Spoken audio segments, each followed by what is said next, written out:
has handed the target to the front seat gunner in order to positively identify the threat visually with the cameras. The pilot must then position the aircraft for weapons release. Heading 170, missile from the left rail, hard to clear, in constraint.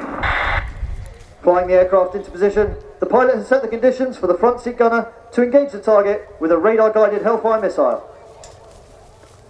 In constraint, RFL fire tracking, valid range, firing.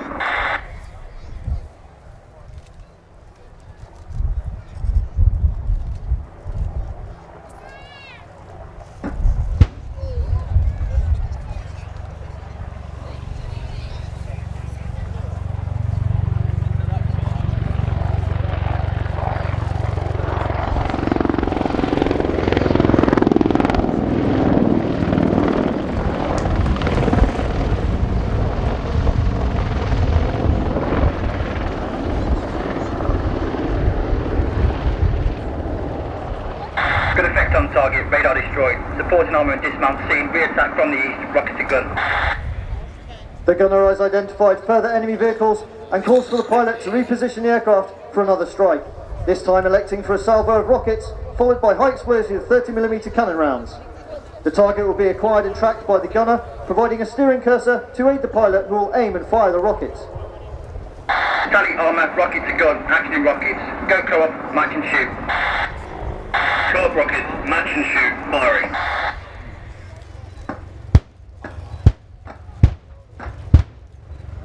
The action rockets, action in gun, 10 round burst, valid range, firing.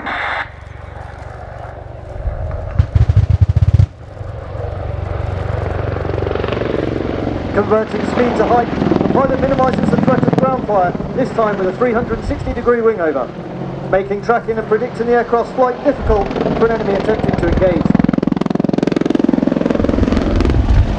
The Apaches, of course, usually operating in pairs and can be seen with other platforms such as the WAH-64D Apache helicopter, also operated by the Army Air Corps, forming a critical component of the land battle. It's a tactical return to target manoeuvre for him to rapidly reposition the aircraft back towards a threat. While the front seat conducts a battle damage assessment on the target, he identifies enemy personnel attempting to engage the aircraft with a shoulder-launched surface-to-air missile. The threat call is communicated within the cockpit, instructing the pilot to conduct another rocket strike for alternate attack heading. Great, command pass 12 o'clock, flare, re-attack from Charlie 2, target rocket.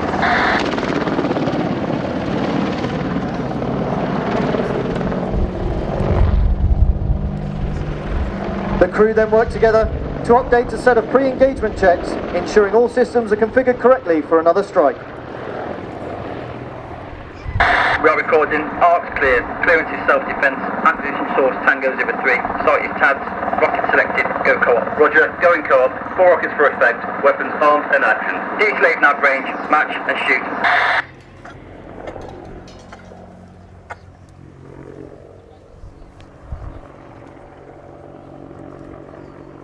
Match and shoot. Firing. Good set, no misfires.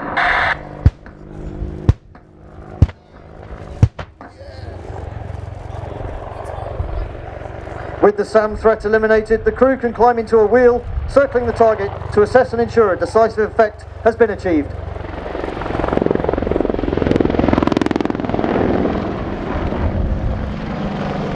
The gunner's scan with the cameras is interrupted as the pilot spots enemy soldiers from a dug-in position, bringing a heavy machine gun to bear in the aircraft's direction. Good effect on target, 4 enemy vehicles destroyed, radar threat eliminated. Target, pilot helmet sights, dismount HMG, flight gun, auto range, firing.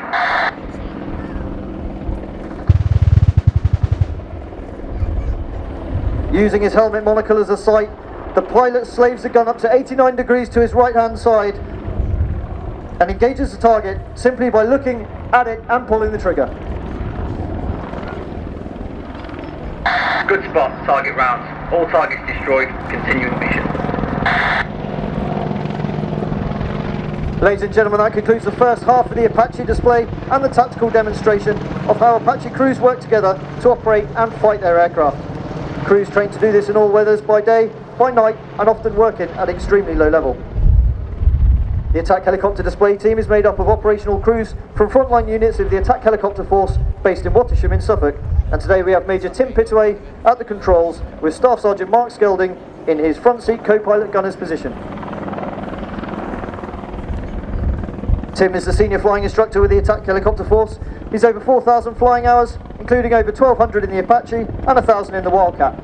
He has operational experience in Afghanistan and Northern Ireland. Establishing in the high hover now at 800 feet above the ground, you can see the Apache's powerful hover performance. Tim will initiate a dive with the cyclic stick to 80 degrees nose down before rolling through 90 degrees whilst almost vertical.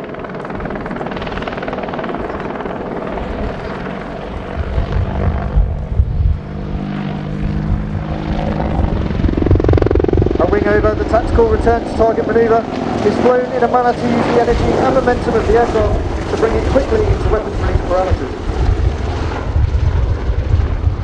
Tim will enter the wing over at 120 knots or approximately 140 miles an hour, converting his energy and momentum into a 70 degrees nose-up climb. A manoeuvre like this in a helicopter requires precise coordination of all three of his primary flight controls, including Tim using his feet to control the large tail rotor balancing the aircraft in flight. Ladies and gentlemen, cameras at the ready as Tim and Mark return to crowd centre for a close-up look at a manoeuvre we like to call the bump. The bump sees the aircraft pitched from 90 degrees nose up to 90 degrees nose down at the highest point of the manoeuvre.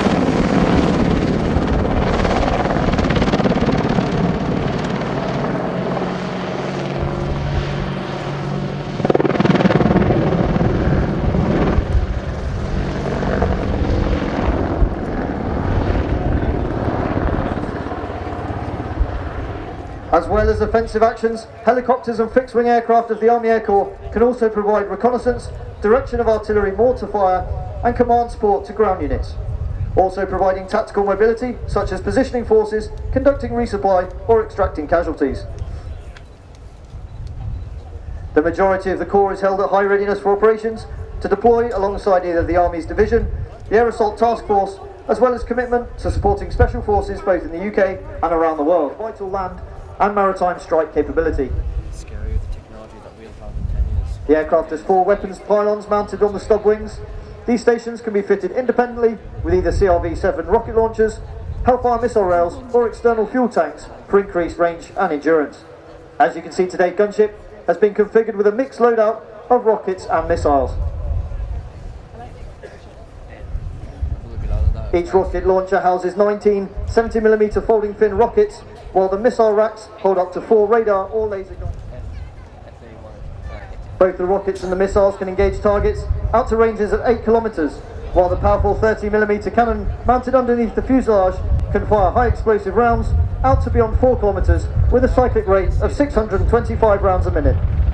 As seen earlier, this gun can articulate to 89 degrees left and right and 60 degrees down. Above the main rotor disc, you'll notice the distinctive shape of the aircraft's fire control radar.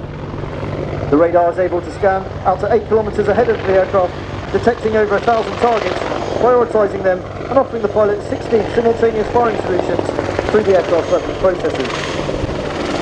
Along with target detection and missile guidance, the radar is also capable of mapping the terrain ahead of the aircraft in flight to assist in navigation, terrain avoidance at night or in bad weather.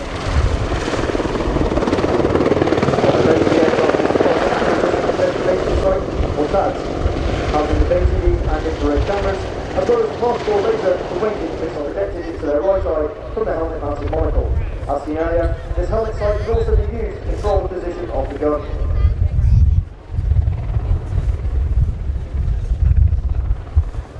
The Army Air Corps was born from the glider and air observation post squadrons of World War II and have played a key role in every major UK operation ever since.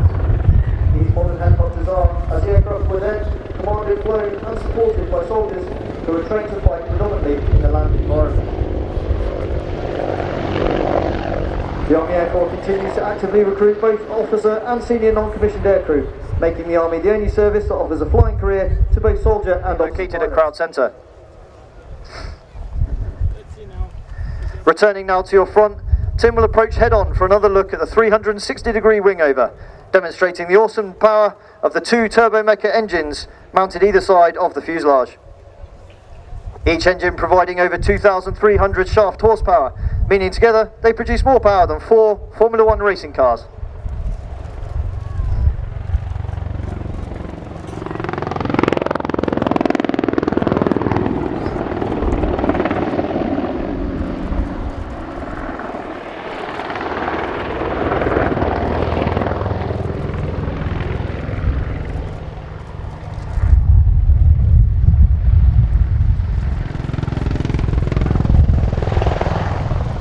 As the crew reset for the signature finale of the Apache display, we'd like to ask you to put your hands together and show your thanks for our partners at Event Horizon for providing today's pyrotechnic effects.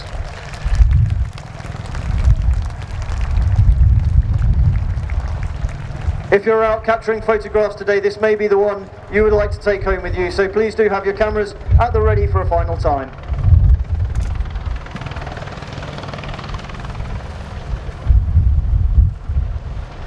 Ladies and gentlemen, the British Army Apache attack helicopter.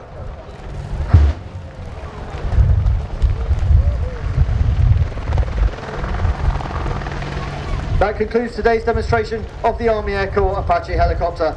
So on behalf of the whole team, Major Pittaway, Staff Sergeant Skelding and Gunship will now perform the customary bow to thank you for your support. Please do give them a wave and put your hands together and show your appreciation for their efforts today.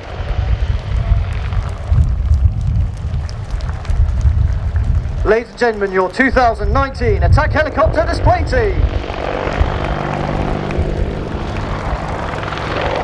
To finish, I'd just like to remind you that you can visit us on social media for more team news and information on upcoming displays. Feel free to share your pictures of the day using the hashtag AHDT. It's appreciated by the team and indeed other followers of the pages. You can find us by searching Facebook, Instagram with Attack Helicopter Display Team, or on Twitter at AHDT. If you'd like to meet today's pilots, they will be available after they land at the Apache Ecstatic Display at Crowd Centre. We wish you an enjoyable rest of your weekend, and as ever, thank you for your ongoing support to the British Armed Forces. Well, thank you very much indeed. That was Captain David Steer there, of course, with the outstanding Apache display from the Army Air Corps. But an important message, please, for the... Thank you very much indeed, George. Well, we're back to fast jets with the next couple of display